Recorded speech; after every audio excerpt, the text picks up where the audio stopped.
I still remember the day my entire world shattered.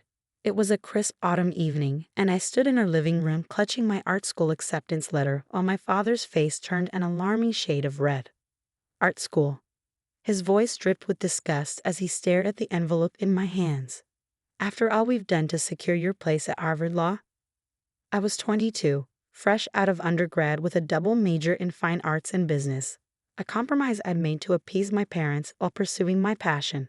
But now, standing in our meticulously decorated living room that felt more like a courthouse, I knew the real battle was just beginning. "Dad, please," I pleaded, trying to keep my voice steady. "The Florence Academy of Art. It's one of the most prestigious art schools in the world. They only accept 12 students per year." My mother sat perched on the edge of our leather sofa, her perfectly manicured hands clasped so tightly her knuckles had turned white. "Sophia," she said, using my full name instead of the usual Sophie, "we didn't spend a fortune on your education for you to throw it all away on paintings." The way she said paintings, like it was something dirty, something beneath us, made my heart ache. On the walls around us hung expensive artwork my parents had collected over the years, not because they appreciated the artistry, but because each piece was a sound investment. "I'm not throwing anything away," I insisted. "I can make a living as an artist. I've already sold 3 pieces at the senior showcase." "For what?" my father interrupted, his voice rising. "A few $100s. That wouldn't even cover a week's worth of groceries." He strode to his desk and pulled out a thick envelope, my Harvard Law acceptance letter. He'd been carrying it around for weeks, showing it to everyone who would listen. "This," he waved it in front of my face. "This is your future, not some fantasy about becoming an artist." I took a deep breath, gathering every ounce of courage I possessed. "I'm going to Florence." The silence that followed was deafening. My father's face went from red to purple, and my mother's sharp intake of breath cut through the room like a knife. "If you choose this," my father's voice was dangerously quiet, "you choose it without our support. No money, no connections, nothing." "Richard," my mother gasped, but he held up his hand. "No, Catherine. She needs to understand the consequences of her choices." He turned back to me. "You have until tomorrow morning to make your decision. Harvard Law and your family, or this artistic delusion and nothing else." I didn't need until morning. "I choose art."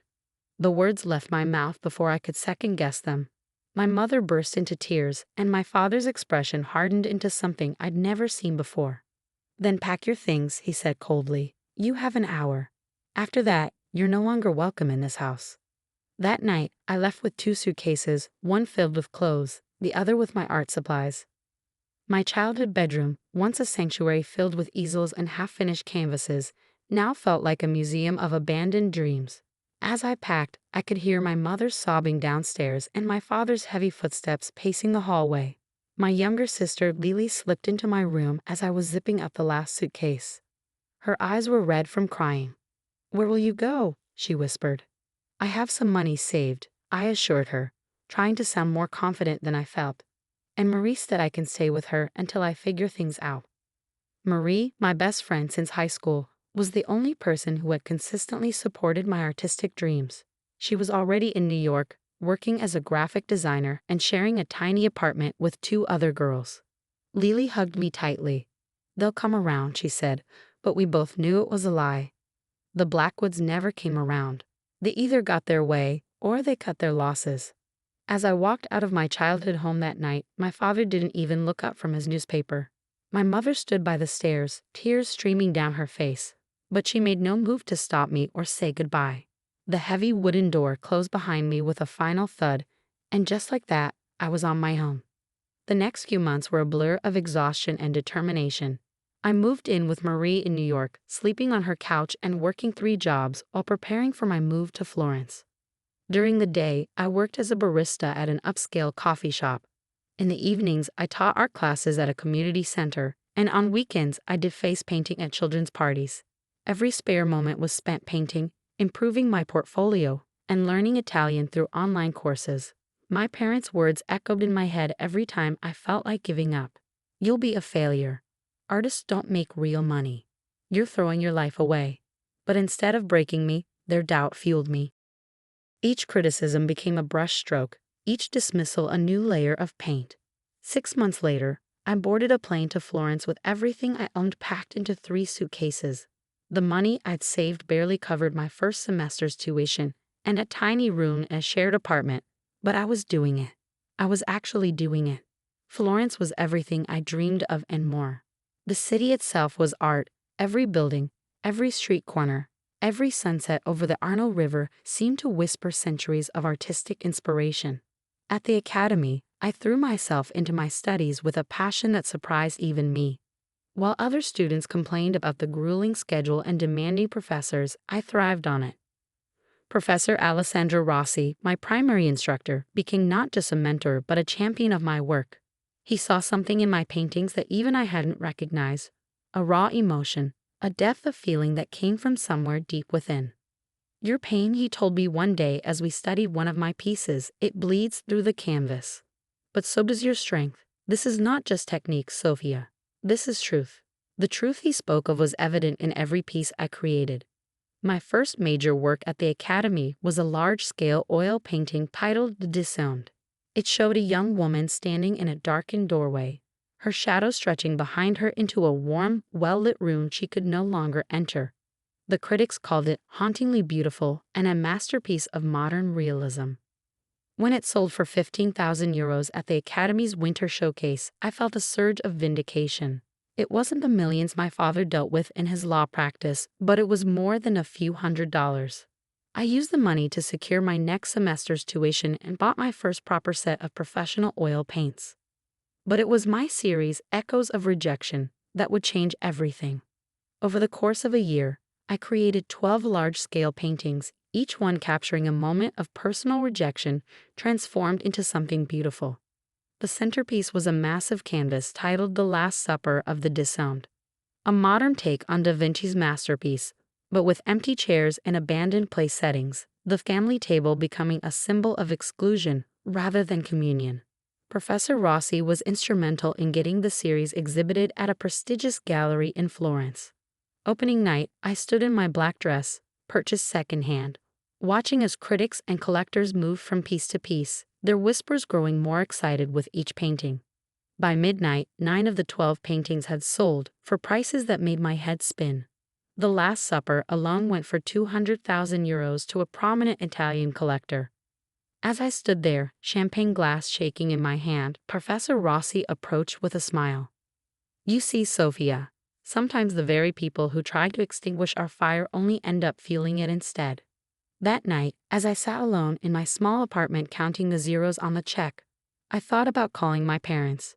Surely now they would understand. Surely this success would prove them wrong. But I didn't call. Instead, I took that money and rented a proper studio, bought the highest quality materials I could find, and threw myself into creating more art.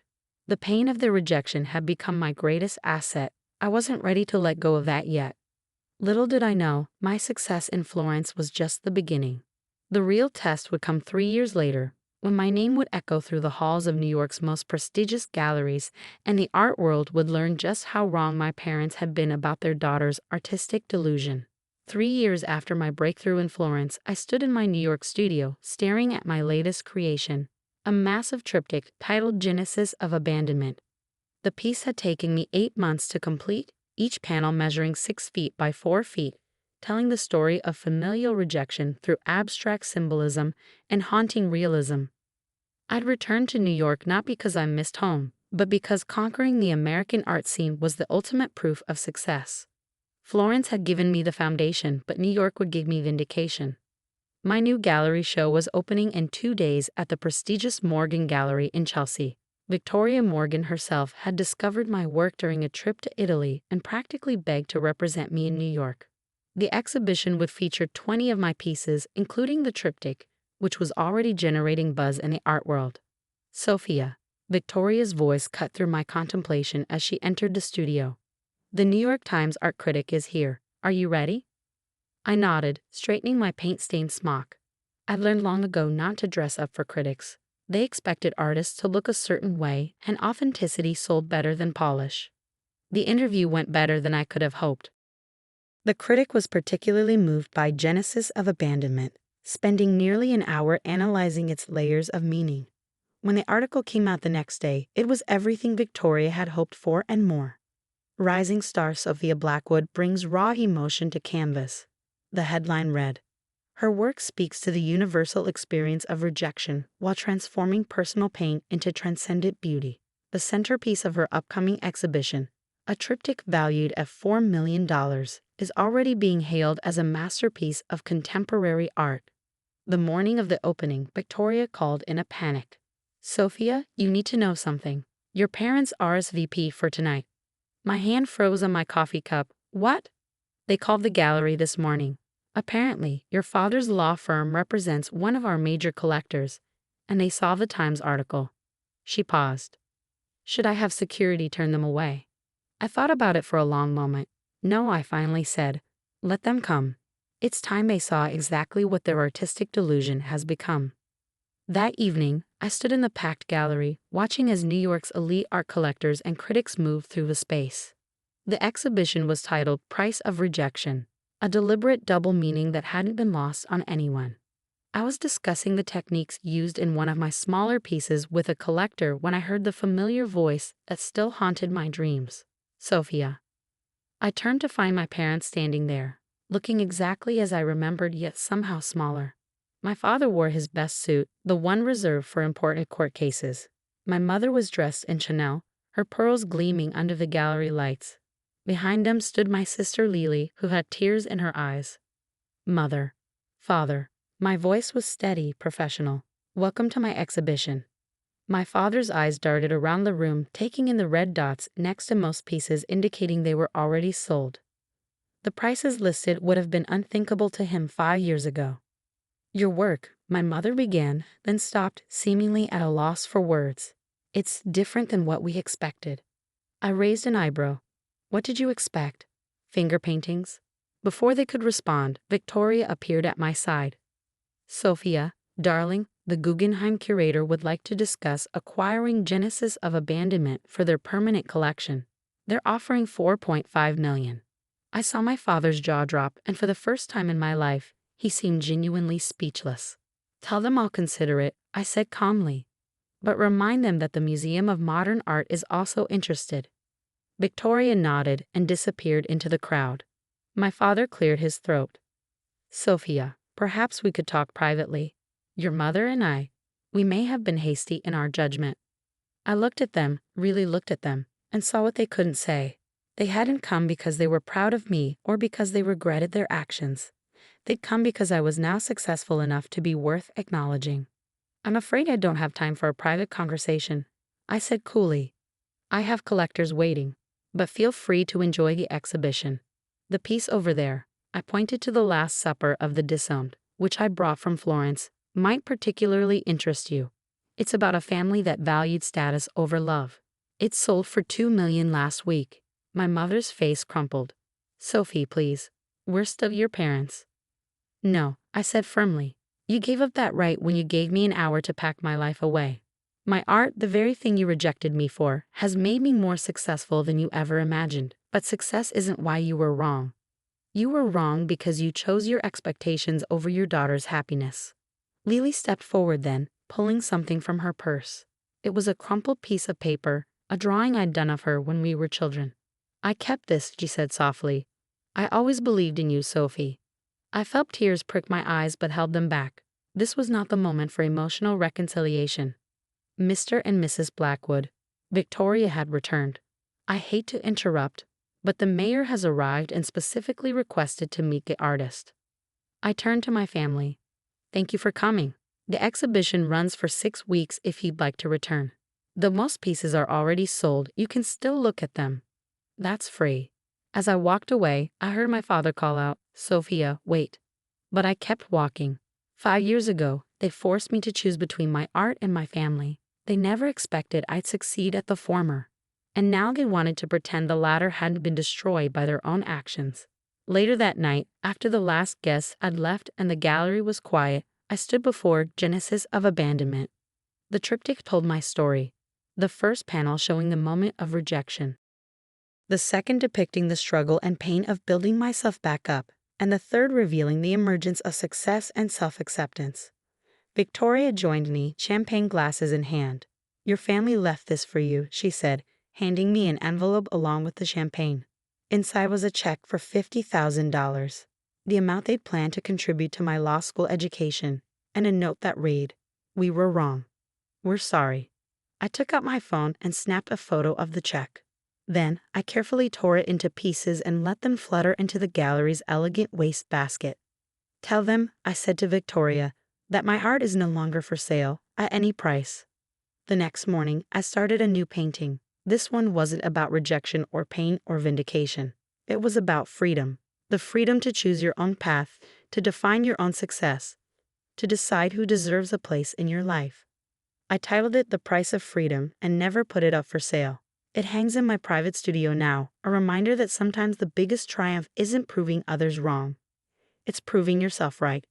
The art world continues to clamor for my work, with pieces regularly selling for millions. My parents occasionally send messages through Lily, asking to be part of my life again. Maybe someday I'll be ready for that conversation. But for now, I'm content knowing that my artistic delusion turned out to be worth far more than any law degree could have been, not just in dollars, but in the priceless currency of personal truth. After all, success isn't just about proving your critics wrong. It's about proving to yourself that you were right all along.